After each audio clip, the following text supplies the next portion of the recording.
There's a lot of focus on Senator Susan Collins as the deciding vote on Brett Kavanaugh, and when she's up for re-election in 2020, that may well be an issue. But in 29 days, the Republican vote that has the greatest chance of backfiring is the one cast by Senator Dean Heller of Nevada. He's a Republican facing voters in a state that Hillary Clinton carried.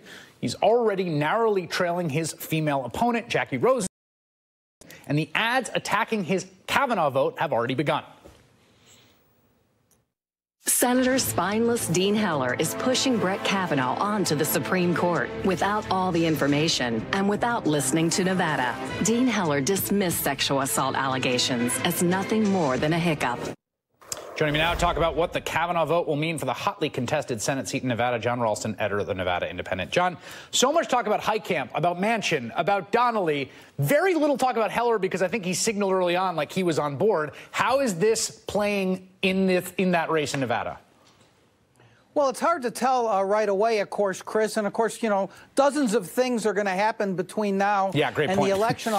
Although I got to tell you, early voting here starts in 12 days. We're going to have a lot more information then. It's interesting, though, you frame this as the vote that could cost Dean Heller his Senate race. He thinks it's going to save him. And let me tell you what I mean by that. He has been all in for Kavanaugh. He met with Kavanaugh. Immediately, he was on board. Even after they called for the FBI investigation, he put out a statement saying, I hope after this is done, the other senators will come around to where I am.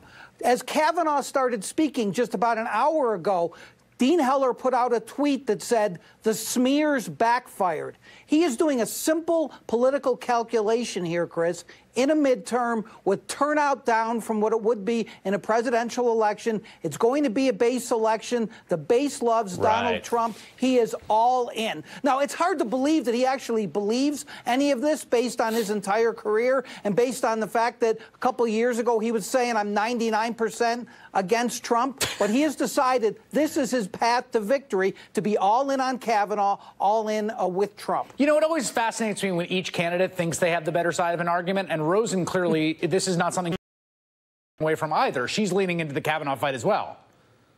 She is indeed, and her polling, which is the same as Dean Heller's polling in every poll that I've seen recently, Chris, shows a huge gender gap. It's in double digits in that race, 12 to 14-point lead Rosen has among women. So the question is, and you talked about this with Rebecca earlier, is who's going to be angrier? Is it going to be Trump and others stoking the conservative base that Kavanaugh was treated unfairly, or are a lot of women now who might not have voted going to be so angry with Dr. Ford's treatment that they are going to come out to vote? That is what Rosen is counting on. And, of course, you know this, Chris. You see all these polls. Every poll I've seen shows Heller and Rosen very close. Rosen has had a slight lead in most of the recent ones. But the pollster is only as good as how he has modeled what is actually going to be the makeup of the electorate.